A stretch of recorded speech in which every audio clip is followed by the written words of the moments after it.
Dia ke tabarok, habis dari tabarok dia ke kulhu, terus ke waktu falak, terus ke anas.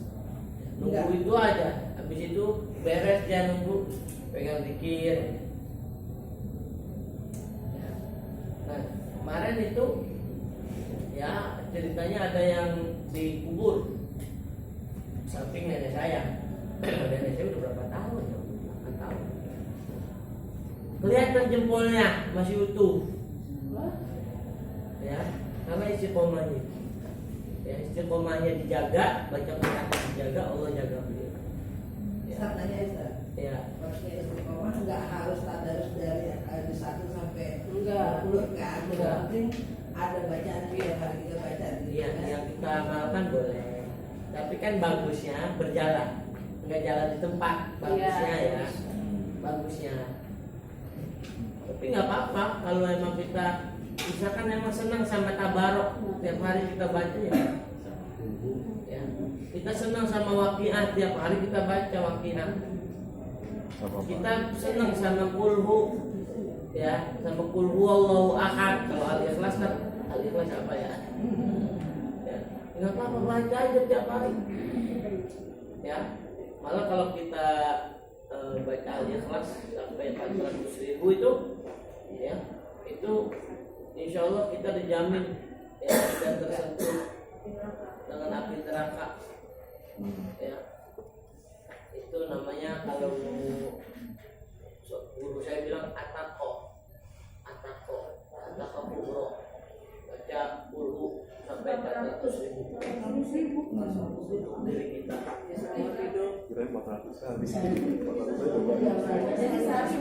Nah sehari berapa? Sehari itu bisa 10.000 kita baca ya. Ya baca itu aja tuh. Kalau pengen melawan hawa nafsu ya, gini ngelawannya, ada Quran, buka aja masih kalau kita gak baca. Ada Quran nih, ada Quran di rumah kita, buka aja. Tapi itu dibuka juga. Hah? Nggak dibaca. Udah dibuka juga tetap aja. Enggak ada masyarakat di rokok. Enggak, iya emang gitu, makanya begini. Dulu kan kita pernah saya ajarin ya caranya buat istiqomah gimana. Step by step, pelan-pelan. Iya. Kayak orang kalau mau ngajarin bangun pagi, bangun subuh, sholat tengah malam, itu harus pelan-pelan. Nggak bisa anak kita bangun, ayo sholat malam. Dia sholat di awal, besoknya dia pindah tempat tidurnya, nggak ketahuan sama bapaknya, biar nggak dibangun. Ya, tapi kalau misalkan besok bangun ya, jam berapa, jam 3, ya bangun aja, bangun tidur lagi nggak apa-apa. Itu pelan-pelan terus.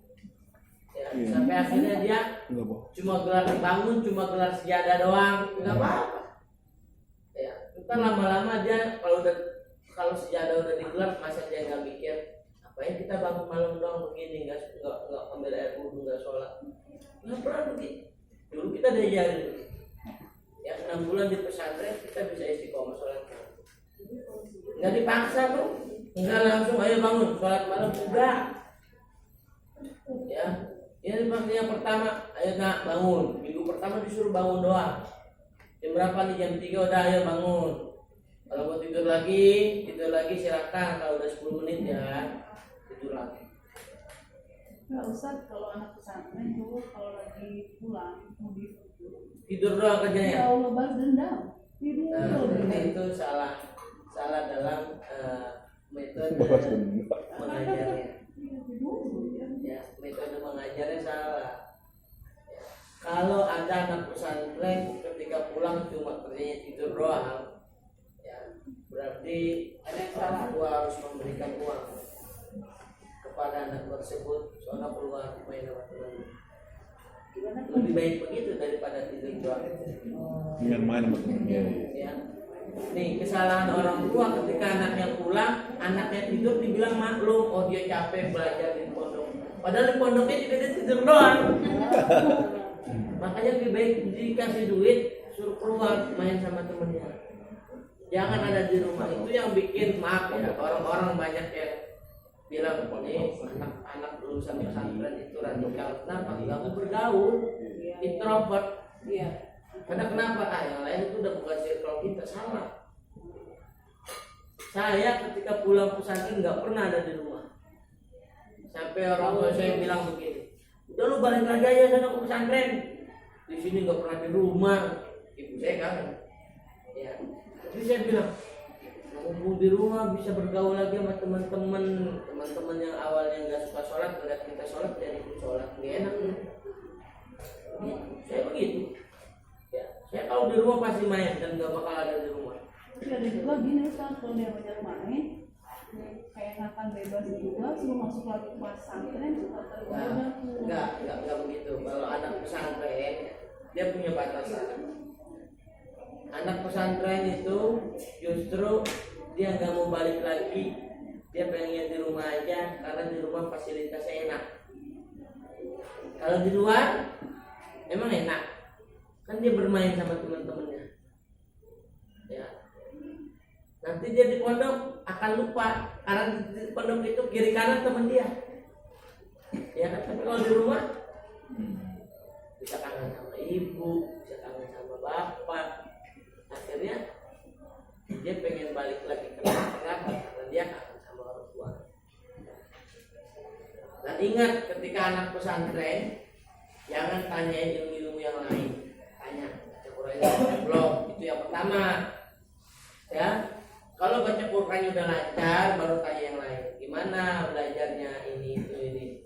Kalau anak harus sering ditanya seperti itu. Ketika anak ditanya seperti itu dan jawabnya begini, aduh susah, nggak paham, nggak apa-apa, ikutin aja, itu aja, nggak apa-apa nak, nggak paham sekarang nggak apa-apa, nanti juga paham. Bilang aja, jangan diomelin. Udah 3 tahun orang nilainya jelek begini gimana sih? Padahal kita nggak ngajarin, punya hak apa kita ngomelin? Ya, jangan gurunya aja nggak ngomelin, jangan diomelin. Dinasihatin ya, tapi jangan menjatuhkan seperti itu. Dan dia besok mikirnya begini, kita udah usaha belajar, pengen bisa tapi nggak bisa udah diomelin juga. Apa bedanya dengan kita nggak belajar? Kita nggak belajar, orang belajar nggak belajar diomelin sih, ya kan? Mikirnya begitu. Ya, jadi seperti itu. Dan kalau saya boleh kasih masukan, ketika kita memasukkan anak pesantren, cari pesantrennya jangan yang khusus laki-laki, jangan yang khusus perempuan. Ya, tetap yang dicampur. Ya, supaya apa? Supaya terbiasa kayak di sini. Justru nih saya buka sedikit ya kejelekan di pesantren. Pesantren yang laki-laki doang, perempuan doang, itu nanti ada namanya penyakit. Ya, penyakit yang terjadi kayak homoseksual ya, dia demennya sama cowok doang, dia demennya sama laki-laki doang, itu ada. Karena dia kiri kanan cuma adanya laki-laki, kiri kanan cuma adanya perempuan. Ya, sebisa mungkin pesantren tetap berbaur, laki-laki perempuan bisa ketemu, ya kan, yang dijaga pandangan, ya kan, interaksinya, ya, bukan dipisahkan. Ikan cupang nggak ikan cupang, ya kalau dipisahin tuh padahal dia sejenis ribut, tapi kalau disatuin lama-lama akrab ya, sama begitu. Ya, kalau di satu jenis doang ya jadinya nanti mohon maaf banyak yang seperti itu. Ya, nah kalau yang berbaur begitu, saya kasih contoh ya. Di Gontor itu nggak semuanya dipisah.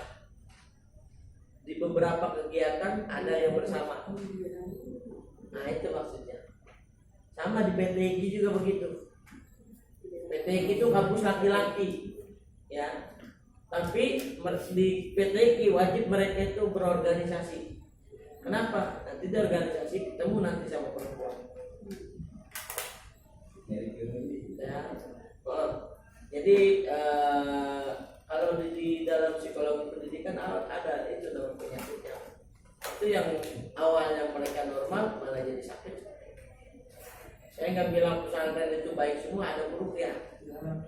Kita kalau ngomongin membandingkan, mengcompare, itu harus ngambil dari sisi antropologi dan sosiologinya.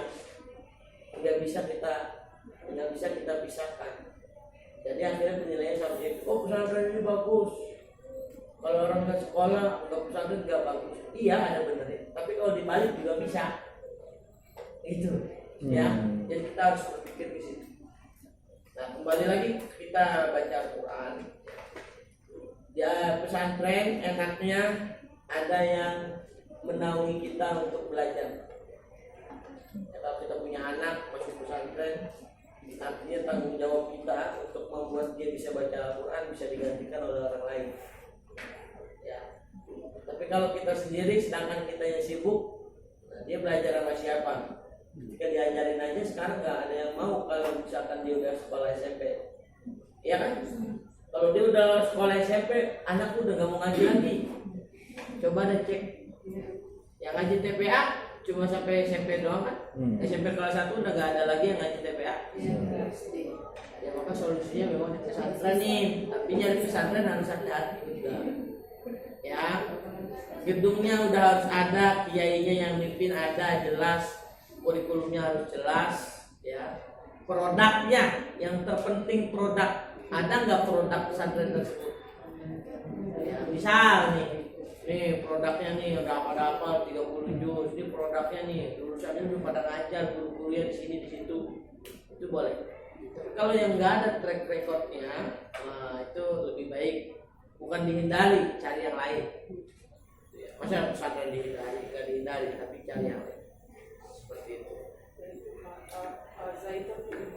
Nah itu kayak zaitun, ya itu bukan melenceng lagi, nyungsep. Kalau melenceng kan begini ya, ini begini nungking ke dalam, udah bukan melenceng lagi. Ya ini mohon maaf, ada nggak di sini yang alumni zaitun?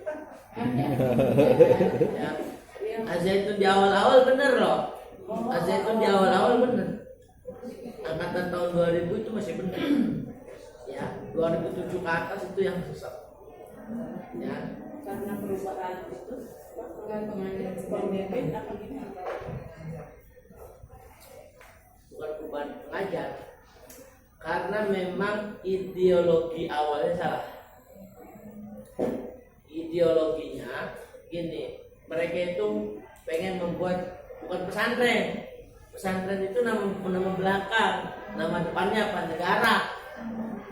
Membuat negara di dalam suatu negara yang dimana negaranya itu mayoritas menggunakan hukum Islam. Awalnya melenceng lah, awalnya pakai hukum Islam, melenceng ke moderat, melenceng lagi, akhirnya apa? Ke liberalisme, ya penyetaraan gender segala macam, melenceng lagi. Karena kebanyakan melenceng, saya bilang nyungsep. Ya seperti itu. Ya padahal di awal-awal ya bagus, di awal-awalnya bukan niat ngediriin negaranya ya, menggunakan kurikulumnya. Akhirnya melenceng, peralihan ketua yayasan segala macam, itu udah bagus. Ya, jadi itu yang bisa kita pelajari hari ini. Jangan lupa hafalannya. Ya, besok kalau sudah ada yang mau store hafalan banyak. Atau besok saya maju aja dulu satu-satu ya, Ad-Duha, Al-Nasyrah dibaca satu-satu, maju saya cek bacaannya. Tapi yang lain silakan baca-baca di tempatnya, tapi jangan terlalu berisik. Ya. Bapak yang baca harus kencang. Apa perlu saya bawain mic-nya? Ganti fokus. Bacanya di tempat tapi hafalin. Iya. Jangan ke depan. Mau saya nyamperin? Grogi Pak kalau di depan. Oke, berarti saya nyamperin. Saya mah ayo aja. Kita kembali ke Ini paham kan ya? kembali ke anak. Tanya yang di luar itu Ya udah.